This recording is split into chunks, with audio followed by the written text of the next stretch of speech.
انما المؤمنون اخوہ، مومنین آپس میں ایک دوسرے کے بھائی ہیں۔ جہاں پہ اللہ تعالیٰ نے عبادات پہ بہت زیادہ ایمفسائز کیا اور قرآن میں بار بار عبادات کا تذکرہ آیا، اسی طریقے سے عبادات کے ساتھ ساتھ معاملات کا اور بالخصوص مسلمانوں کا آپس میں جو بھائی چارہ ہے اور باہمی اخوت ہے اس کے اوپر بہت زیادہ زور دیا گیا، کیونکہ عبادات انسان کی انفرادی زندگی کے لیے بہت اہم ہے، اللہ کے قریب کرنے کے لیے، اللہ کا قرب حاصل کرنے کے لیے، لیکن معاشرہ اچھا بنانے کے لیے آپس میں جو باہمی تعلق ہے اگر وہ مسلمانوں کا ٹھیک نہیں ہوگا تو معاشرے کبھی بھی اچھے معاشرے نہیں بن سکتے۔ اسی وجہ سے اللہ سبحانہ تعالیٰ نے اور اللہ کے رسول صلی اللہ علیہ وسلم نے اخوت کے اوپر بہت زیادہ زور دیا۔ آج اگر ہم دیکھیں ہمارے معاشرے میں جو بگاڑ نظر آتا ہے اس کی ایک وجہ یہ ہے کہ آج مسلمانوں نے مسلمانوں سے محبت کرنا چھوڑ دی، مسلمانوں نے مسلمانوں سے ہمدردی چھوڑ دی، مسلمان آپس میں ایک دوسرے سے نفرت کرتے ہیں، مسلمان ہی ایک دوسرے کو دھوکہ دینے کے لیے تیار ہیں، مسلمان ہی ایک دوسرے کو گالیاں دیتے ہیں، مسلمان ہی ایک دوسرے کو برا بھلا کہتے ہیں، ایک دوسرے سے تعلق توڑ کے بیٹھے ہوئے ہیں، تو جس کی وجہ سے ہمارے معاشرے میں وہ جو ایک اسلام کے جو اثرات نظر آنے چاہیے تھے وہ اثرات ہمیں نظر نہیں آتے جو کہ صحابہ کے دور میں ہمیں نظر آتے ہیں۔ اللہ کے رسول صلی اللہ علیہ وسلم نے ایک حدیث میں بیان فرمایا کہ جس شخص کے اندر تین چیزیں پائیں گی، جس شخص نے تین باتیں جس میں موجود ہوں، اس شخص نے ایمان کی حلاوت کو محسوس کر لیا۔ پہلی چیز کیا کہ اللہ اور اللہ کے رسول صلی اللہ علیہ وسلم اسے ہر چیز سے زیادہ محبوب ہو۔ دوسری چیز کہ وہ کسی سے بھی جب محبت کرے تو صرف اور صرف اللہ کی رضا کی خاطر کرے، اللہ کے لیے محبت کرے۔ اور تیسری چیز ہدایت پا لینے کے بعد کفر میں واپس جانا اس کو اتنا ہی ناپسندیدہ ہو جیسا کہ آگ میں ڈال دینا۔ تو یہ تین چیزیں جو شخص بھی یہ تین چیزیں اپنے اندر پا لے گا وہ ایمان کی حلاوت کو محسوس کرے گا۔ اس میں بھی ایک چیز کیا ہے کہ آپس میں جو محبت ہے وہ صرف اور صرف اللہ کی خاطر ہو۔ آپس کی محبت جو مسلمانوں میں ہونی چاہیے اس کے بارے میں آج انشاءاللہ ہم بات کریں گے، اور یہ جو محبت ہے اس کے بارے میں رسول اللہ صلی اللہ علیہ وسلم نے بھی بہت زیادہ ایمفسائز کیا اور صحابہ کو بہت زیادہ تلقین کی، اور نہ صرف تلقین کی بلکہ خود بھی اس پہ عمل کر کے دکھایا۔ اور جو بھی عمل ہوتا ہے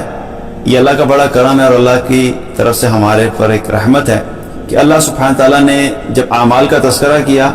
تو ان اعمال کے بدلے میں جو انعامات ہیں وہ بھی ہمیں پہلے بتا دی ہے، ورنہ یہ بھی تو ہو سکتا تھا نا کہ صرف کہہ دیا جاتا اللہ تعالیٰ حکم دیتا کہ نماز پڑھو، روزے رکھو، زکوٰۃ ادا کرو، والدین کی فرما برداری کرو، لوگوں کے ساتھ اچھا تعلق قائم کرو، لیکن ملے گا کیا کوئی پتہ نہیں۔ تو یہ بھی اگر ہوتا تو تب بھی ہمیں کرنا تھا کیونکہ اللہ کا حکم ہم نے پھر بھی کرنا ہے، لیکن یہ اللہ کی خاص رحمت ہے کہ اللہ سبحانہ تعالیٰ ہمیں اعمال کے بدلے ان کے جو انعامات ہیں اور آخرت میں ایسے لوگوں کو کیا دیا جائے وہ بھی اللہ تعالیٰ نے ہمیں بتا دیا۔ اسی طرح جو باہمی محبت ہے آپس میں مسلمانوں کی محبت جو صرف اللہ کی خاطر ہے، جو لوگ بھی یہ محبت کریں گے، اس چیز پہ عمل کریں گے، ان لوگوں کے لیے بھی اللہ سبحانہ تعالیٰ نے آخرت میں بہت سے انعامات اور درجات رکھے ہیں۔ جو لوگ بھی آپس میں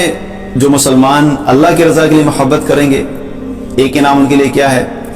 کہ جو حدیث جس میں نبی صلی اللہ علیہ وسلم نے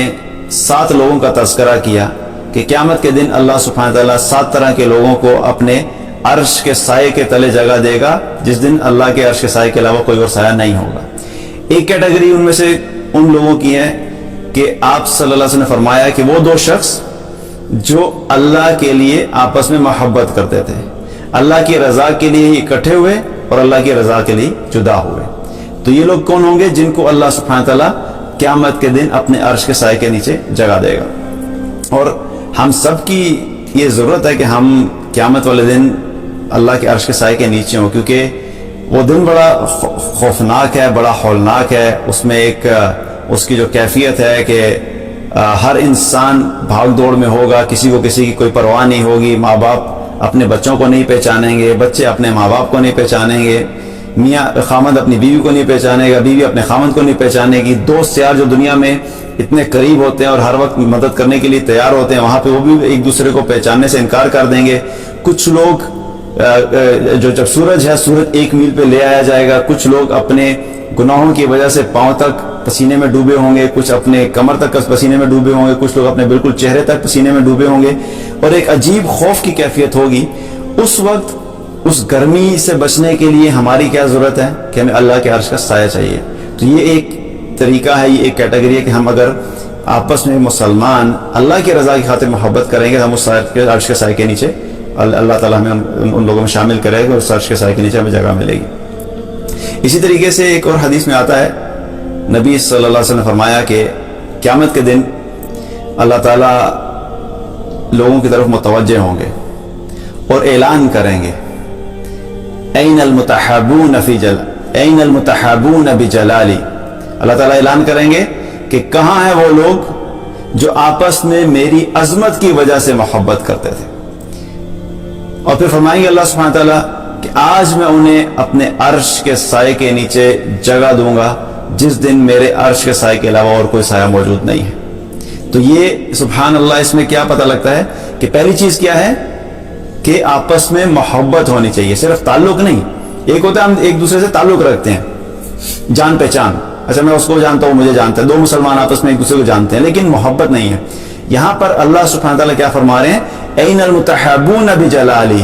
کہ کہاں ہیں وہ لوگ جو محبت کرتے ہیں.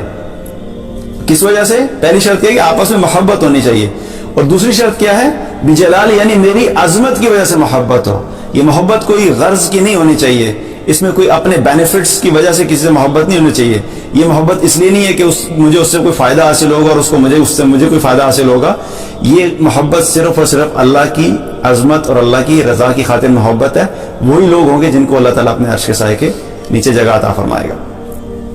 تو یہ ایک کیٹیگری کیا ہے کہ ہمیں آپس میں محبت کرنی ہے صرف اور صرف اللہ کی رضا کی خاطر.